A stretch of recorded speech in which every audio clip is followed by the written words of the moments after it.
Hi, it's Margo. I hope you're doing well. Today I'm back for an interview with the film director He ShuMing. He's the director behind the movie Ajoomma. I don't know if you heard of it. It's a movie that I really wanted to watch, and I'm very glad that I could discuss about the movie with the director. I really enjoyed this interview, and the episode that you're listening right now is the part where we talked only about the movie Ajoomma. During this part, we mainly talked about the movie, the behind the scene, also some fun facts about how certain actors went on board for the movie and everything. Actually, we did like a longer version, so if you are interested in that, we did not only talk about the movie, but also the director's career. We talked a bit about K-dramas and a lot of interesting stuff. So yeah, I hope that you will like this interview and learn a bit more about the movie Ajoomma. Without further ado, let's get started with the interview. Okay, so I think that's pretty much it for the introduction part. Maybe we can go to Ajoomma. We can talk about your first feature film. Maybe can you tell us a bit more about this movie for the one who haven't watched it yet? So Ajoomma is about a Singaporean middle-aged woman who is obsessed with Korean drama, and she decides to travel to Korea, um, and supposedly with her son, and then her son couldn't make it, so then she decides to continue to go on her own, but she gets left behind, and in sort of trying to find her way back to rejoin this group tour that she has joined. Um, Initially, she goes on this unexpected journey of self-discovery, and it's a film very much inspired by my mom's real obsession with Korean drama, which I think a lot of people have, um, Yeah. and that escape, that Korean drama offers sometimes, and how it mirrors and parallels your own lives. That was what interests me in making this film. Okay. So for the inspiration, it's mainly your mother. It started And from there, yeah. yeah. And how Mhm. much time did it take to bring this movie to life? In total, about 7 years. Okay. In between when I was started to develop it when I was in school, and then started writing it, and we developed it in film labs, and financing it was also challenging because it was my first film. I worked with my producer Anthony Chen, who has made a few very successful Yeah. independent Singapore films, Ilo Ilo, Wet Season, The Breaking and Eyes. he Breaking Eyes, and so working with him and I've known him since we were in our 20s, for many years. So he came on board in the beginning, and we developed it together and financed it, and he financed helped to get financing for it, um, and then shot it. Yeah, so it took about 7 years in total. Yeah, during my interview with Anthony Chen, he told me about Ajumma and he said that I Mm. might like it. So that's why, because when it was announced at the Busan Film Festival, like each year, I like to watch like the lineup of each festival to get in touch with it. Mhm. And I saw at first like the lineup at the BIF, and I saw your movie at first. But then when I Yeah, did the interview with Anthony Chen, like, it was maybe a year later, maybe. He yeah, told me about that, and I was like, oh, okay, I have to note it down, and maybe when I have the opportunity to watch it, maybe I will do an interview, yeah, maybe. So, yeah, yeah. And I know that yeah. it's very important for a filmmaker, like, to go between the short movie form and the feature film. It's quite a huge time, a huge moment for a filmmaker. Did you face any challenges? Or was it hard to do this Mm. big move? I think I've sort of a lot of it seems theoretical. A lot of it is, because the feature film is a completely different Yeah. monster than a short film. The commitment to it, and the time and the money that you put into it, and the audience Yeah. you want to have is very different from Short a movies. feature film, short movies, and so for me it was really making sure that uh, we've done the preparation, we've done, and really making sure that the script was solid. So I Yeah. think working with Anthony, he was very strict about that. Um, I think it was helpful because the labs that we attended, and the numerous meetings that we had to talk about the characters and stories, was to make sure that we got the script tight, um, and that we have this amount of budget that we have to work with, and also the idea of, I chose to, when my first feature film had to be shot in a country that in a language I don't speak, and in winter, where Singapore, we don't have winter, so it was putting myself in all these obstacles that are difficult, so, but I kind of, because that's what the story required, so you go along with it, and you make sure that it works out. So more than anything, the preparation is the same, but I think the difference between short film and feature is that feature is really just a marathon. You just have to ensure that sometimes you just have to slow down a little bit so that you can continue, because it's such a long process journey to And you talk about working in South Korea, so it is your first time in working with South Korean production, not production, but team, kind of. So did you face any challenges since it's not your mother tongue Korean? Did you learn maybe a bit of Korean, or did you speak English on the set? I tried learning Korean, but it's just, it's difficult to be on a level that requires you to be really proficient and run a set. We work with a very good translator. She is a Singaporean actress based in Korea, and she's very fluent in Korean, English, Singlish, Mandarin. So she became someone that was always by my side. Working with Koreans was initially tough, because not especially trying to find the right people who can also be effectively bilingual is quite challenging. So we in our team, there are some of them, like the core team would be bilingual, but then there are a lot of others that, and also the actors don't necessarily speak English, and so we know that communication is going to be difficult. So my translator became someone who was our constant sort of, she's always there, because then she ensures that nothing gets lost, and even if things gets lost, we know how to sort of fix it. It has happened. I mean, there's been some miscommunication, but it's bound to happen when you don't speak the same language. But we understand how to sort of rectify that, and so that was maybe the biggest, I think, challenge that can creep up once in a while.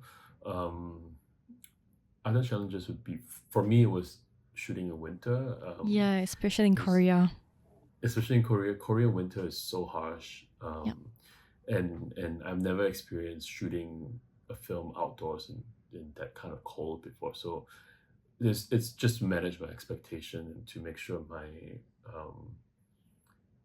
I'm able to do my job well, from the cold. So the crew and the team were very helpful in making sure that we are prepared for that. I guess also it was towards the end of COVID, so there was a lot of protocols, I remember, with surrounding COVID. And Korea is, like Singapore, it's very strict. There's a lot of restrictions in place. So I remember I was almost quarantined because I had a COVID infection before I flew. So back then they didn't know. There wasn't really a lot of protocols that we have today. So it was like, oh, you have to be quarantined. But that means that eats into my pre-production time, and it's how do we get out of that? It was a lot of looking back, it was just a lot of little minor things, but at the end of the day, it was such a fun 3-4 months that we were there, trying to make this film, meeting the actors and working with them, it was it wasn't anything that was so difficult, because it was difficult, but we also went through it, you know. Mm-hmm. Yeah.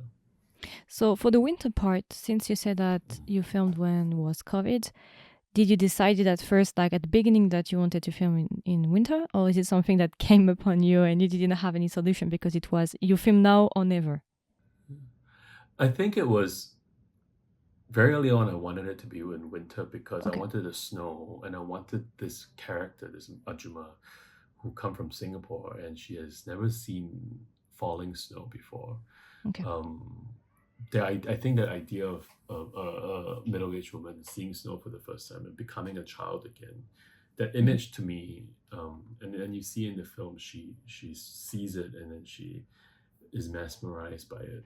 Yeah. So that has always been from the very beginning in the first draft, in the so many drafts I've written in 7 years, but that has always sticked. And it's probably one of the first scene I imagined was this woman dancing in the snow. So then I knew it has to be in winter.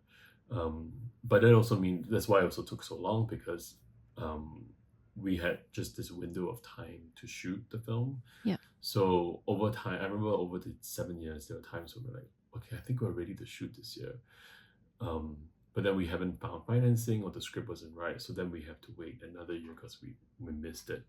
So that gives us a bit of like timeline, I guess. So I've never really thought of changing it to like, oh, let's do it in the fall, let's do it in the summer, because then it won't be the same, you know, the impact wouldn't be the same as this winter and summer in Singapore. Yeah. I see. And maybe for the casting choice, since you talk about Yeo Jin Goo and other actors that are very famous, not only Yeo Jin Goo, but if people who are listening to us right now, if they are like watching K-dramas for some time, they will recognize a lot of people. How did it work for you for the casting? Did you have like any actor in particular in mind, or did you like come up with the flow and? Maybe let's start with the first actress, the main actress. So Yeah. Hong Hui Fang, who plays the Ajoomma. Yeah. So she's an actress. She's a very veteran television actress in Singapore. Yeah. And I grew up watching her, and she was someone that I cast first. Okay. And we workshop together, and we spent a lot of time together to get the character right. And then in Korea, there were actors. The way I sort of work, or at least when working with the casting director, was that I look at actors I like, that I've seen, and I give them, I kind of like this actor. Do you think we can get them? So the first one that we cast was Jeong Dong Hwan, who plays the older man in the film. So he is someone, he's such a veteran. I remember he was my first choice. The first that sort of came to mind, just because I've seen him in dramas and in some films. Yeah, he's a veteran. Yeah, and also a lot of it is my mom's approval of like, yeah, he's good, So she has to say in it, or rather she has opinions in it. So he was the first that we managed to cast, and with Yeo Jin Goo, I think we had a whole list of actors that we wanted to play the cameo, because he's playing himself, and obviously, there were actors who turned it down because it's a first indie film, the budget's not very high, and how do we make this an incentive for this actor to say yes? And Yeo Jin Goo was very generous, in the sense that I think he worked at Jeong Dong Hwan in Hotel de Luna, which is this Korean drama, quite very popular Korean drama with IU, and I think he was like, oh, if Mr. Jeong is on it, I'll say yes. So then we managed to cast him. The tour guide was the hardest to cast, because I needed a Korean actor who can speak both Korean and Mandarin. Yeah. And I think Kang Hyung-suk, who really just came around because someone suggested his name because he spent a few years in China in high school. And so they was like, oh great, let's see if you can speak a little bit of Mandarin or can speak Mandarin. And he did a tape, and then I was like, and decided to bring him in for a reading, and talk to him. And then, but in my mind, I was like, this guy is way too good looking to be this character. He's just so beautiful, his face. But he had such a good energy about him, but also he is a really good actor, very committed. So it was working with him to craft his sort of part of his personality into the character a little bit. And so it all, it kind of came together. I thought we had a perfect cast, and the other actors in the film also were really well. I thought we had some really real good talents in there. Yeah, I agree. Yeah. I was surprised because at first in the trailer, I think I only saw Hong Hui Fang and Yeo Jin Goo, if I remember correctly. So I was surprised to see Jeong Dong Hwan. Is that his name? I don't want to. I was surprised to see him because I like him, and he's like in a lot of K-dramas. And yeah, he's such a good actor. And I remember when we first met, and we were just getting to know each other, and I said, I saw this Korean production of Lady Macbeth in Singapore when I was maybe 21 and I was in college, and I said it was such a good production because he works on stage as well. And then he said, oh, I was in that production. And then it became so weird because then I realized that I've seen you in person a long time ago, but we didn't realize that we met, or rather, that he was there, because I don't remember he was like, because it was so long ago, and then I probably don't know who he was then. So since then, every time when I go back to Korea, and he's always in a stage production, he would send me invitation to go watch him on stage. But the thing about these plays is that there are no subtitles, so you're sitting like for 2 hours of a Korean play with no subtitles. But he's such a lovely man, and his face just says so much and tells so much story. Yeah. You will end up learning Korean. I hope so. With time. Yeah. And maybe do you have anything that you like to say for the one who haven't watched the movie yet? Anything about the movie?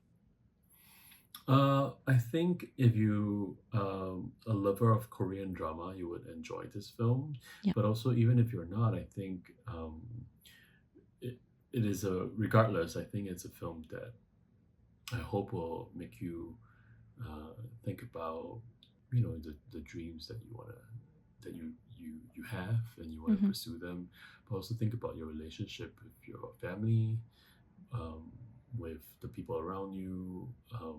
Hopefully that makes you feel a little warm inside. It's a for me it is a heartwarming film. Yeah. I just wanted to make a film that hopefully make the audience feel good, and because we went in with the intention of making it that way, and hopefully you feel the same thing. Yeah. I'm pretty sure that for the one who are listening to us right now, your movie will be like greatly loved. Like it's just a shame, like as we said previously, that French people cannot watch it yet, because when I saw the female lead like character, I was like, this is me maybe in a few decades. And a lot of Korean drama lovers, like it's us in a few decades. I mean, for a lot of us is that. So I kind of identify to her in certain ways. Like, yeah, that's what I like about the movie. That's why I wanted to watch it. Yeah, we'll send you a link after.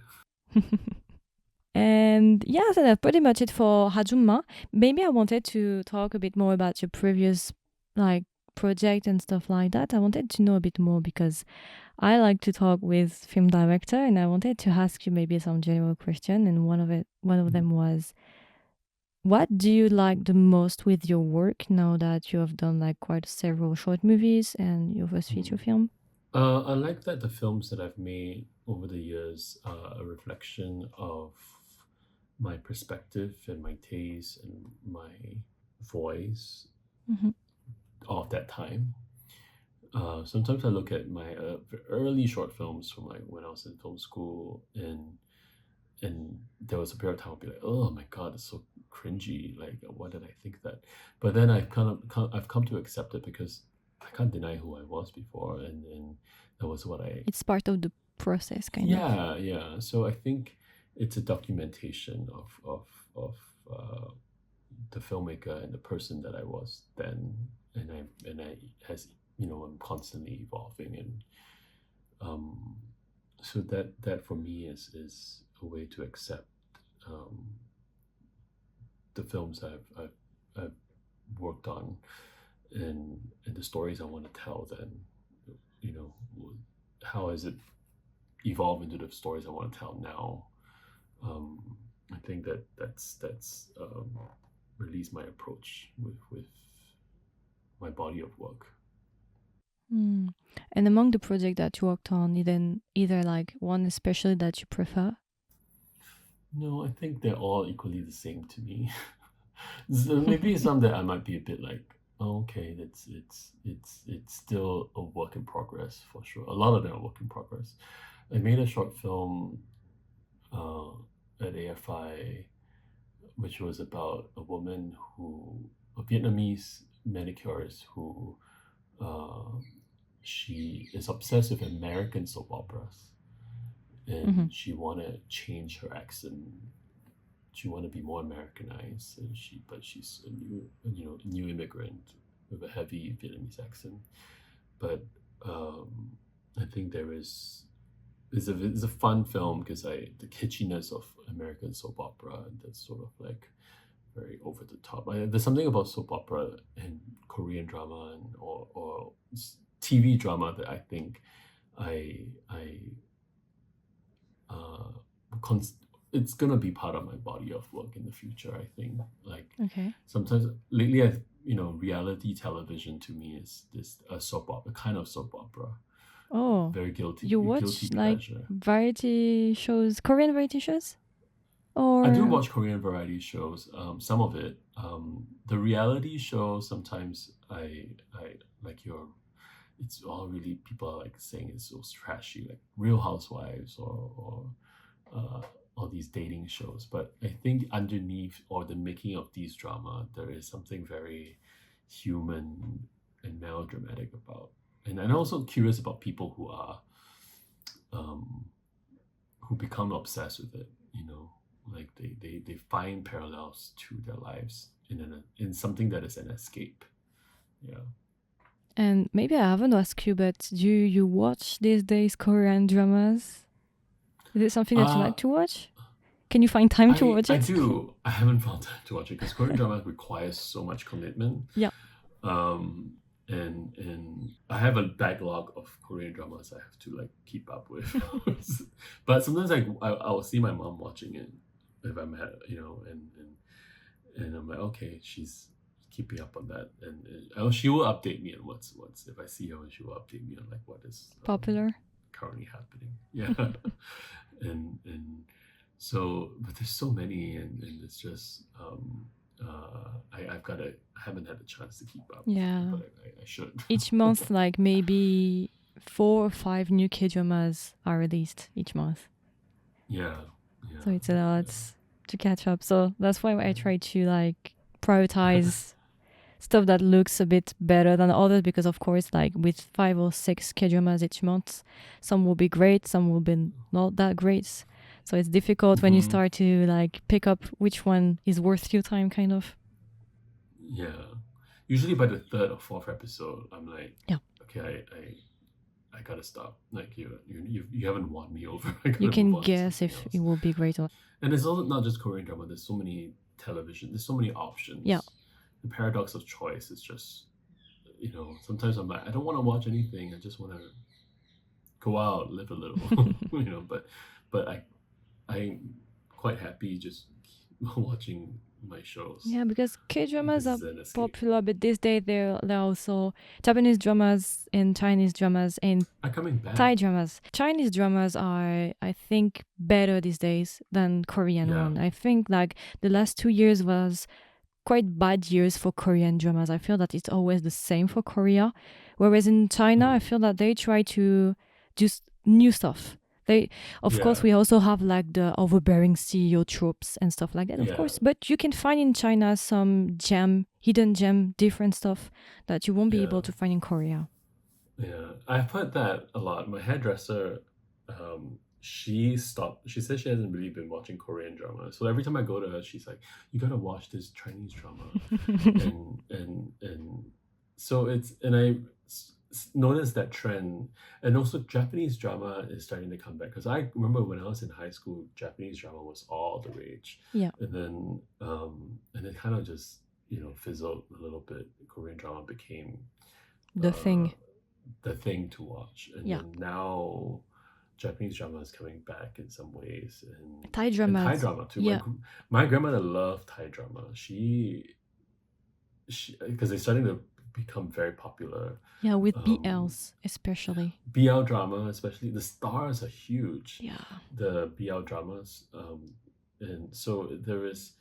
I've been asked like, "Oh, have you thought of doing a BL drama?" And I'm like, I would, but I don't know I've never seen a BL. I've seen clips of BL dramas, but I need to get into that because that's a completely different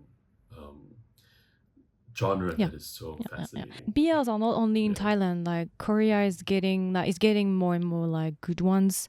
A recent popular one was Semantic Error.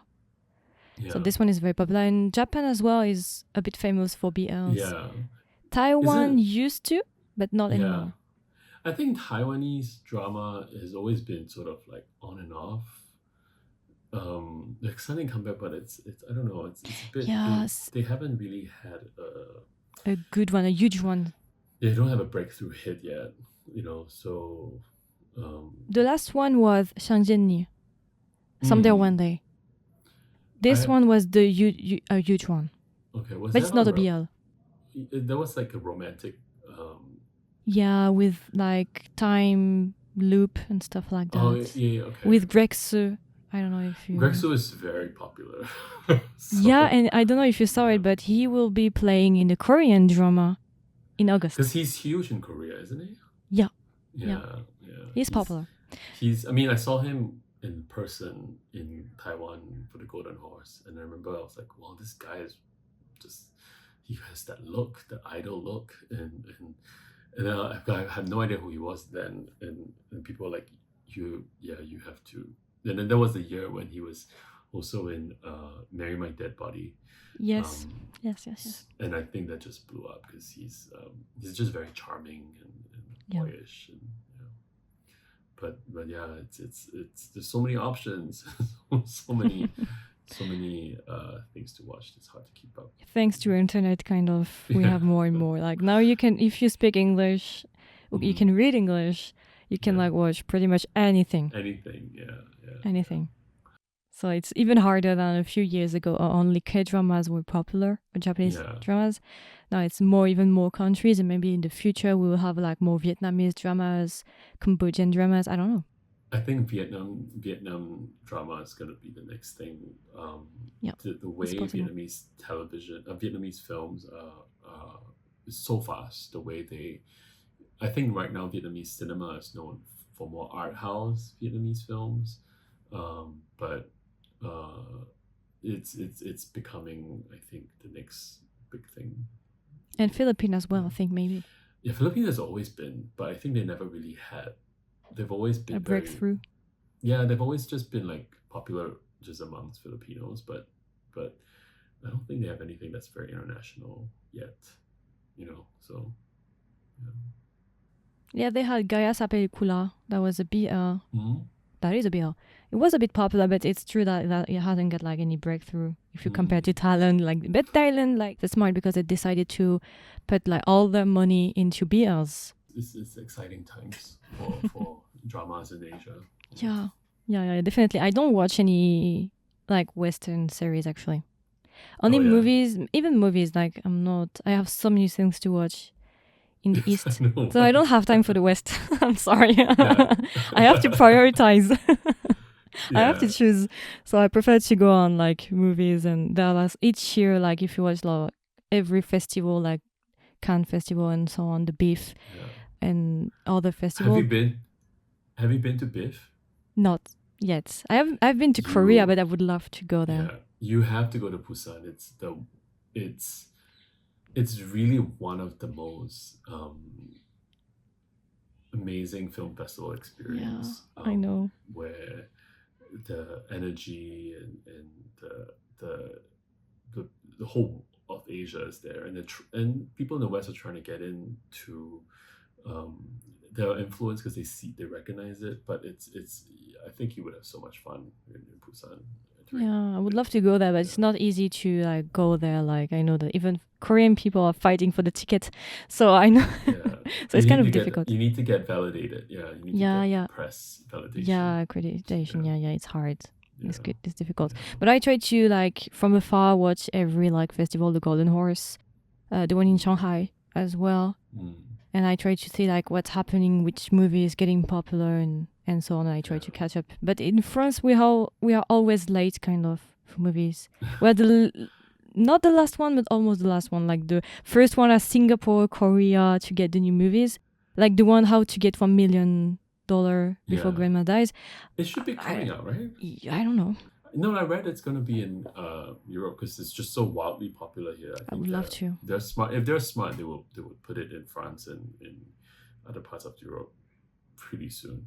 I'm sure. Because most of the time when we have like shortly after a festival the movie, it's like huge movies like Mm, a Monster from Korea that I saw mm, in avant-premiere in Switzerland, or maybe Decision to Live from Park Chan-wook. The big, mm. huge movies get released very soon, but the other ones, it's always like a few years later, or even sometimes Yeah, never. And you have to yeah, live in Paris. If you don't like live in Paris, like there is no chance almost that you will be yeah, able to see the movie. yeah. Because when I was in Udine, and Udine, it's very. I thought they bring in really the best of Asian cinema of the year, but not the super festival art house type, but really the more accessible ones. And I think they do it really well, and very passionate team behind it. I remember. I mean, my experience there was just undescribable. It was a perfect European premiere for our film. Um, but I had wished that after that we had more exposure in Europe because the film, I wish we had more people watching there. It will. I will have to. I will have to chase our sales agent to make that happen. Yeah, and sometimes also like being on TikTok and stuff like that can help sometimes too for the Yeah. exposure. So I think the future will be bright Yeah. for Yeah. Eastern cinema, I guess. Yes. I hope so, at least. I hope so too.